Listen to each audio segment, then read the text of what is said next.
Ne mahina nima te na pukaraki baru Mikaele ho tau mai no bepeli o te hibang furuma baru ki apelili o te hibang furuma hiba. E ta ono furuma toru Mikaele pe ana longa te kopuri o tona hawa o tana mauri toko tahi ka kei hori tona loto ke kau ki te langa o te whenua.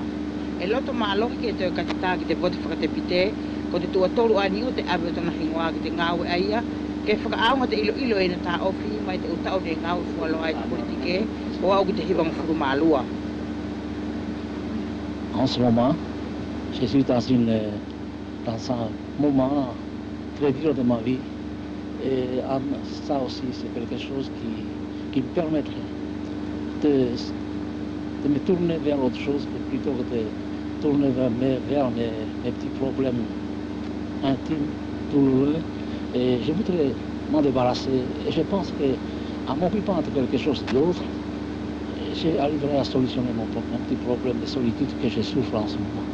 Je ne prétends pas être l'homme miracle, mais je sais qu'il y a que le territoire dispose d'un outillage humain, d'un outillage technique, professionnel, où je peux m'en servir.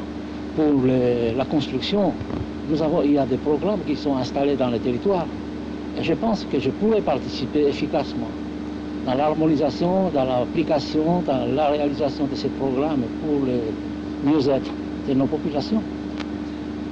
I te lahi whao tana tau hi ofa ki tana ohoana, ko manatu Mikaele ke hiki atu te whakakaukau.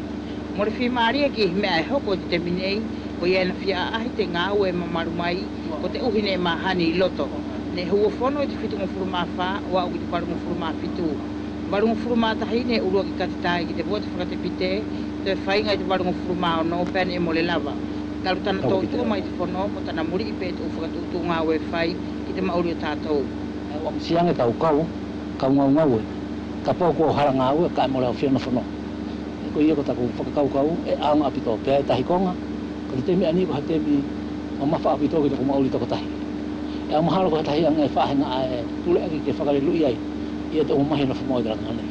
I taku ilo I toku uhi ngā oku, taku mara mo taku motoko loto toa I te whahi ai, mo le whaingata ana e kia o taku oru piki mo nā tau ai, aku mnofu I mo e tau tūlanga, ke matau kaku whakatahi, ki te whakahoko. E ka mo lau lelei e tana whaanga taki, e ia taku sio, e au whera kau fuaki ka nā tau ai, e au ilo I ai, mo le whera kau meo ana I helakanga, mo ka pau e au au ki tūlanga ni, e au ilo I, e au loto whiaunga, maro whiaunga pe, I te apo taku loto ke whakaaunga, ki te whau te terituale ki amu tangata fuli.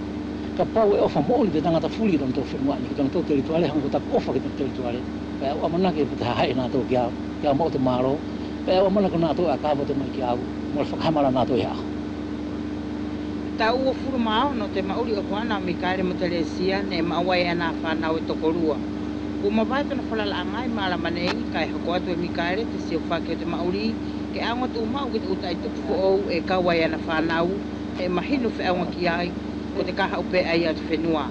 Te whiala ki te konilahi ki te kau tūpulanga hene e tau tolunga furumatahi tana ngāwe a pāngo i te servisi o te ngāwe kere.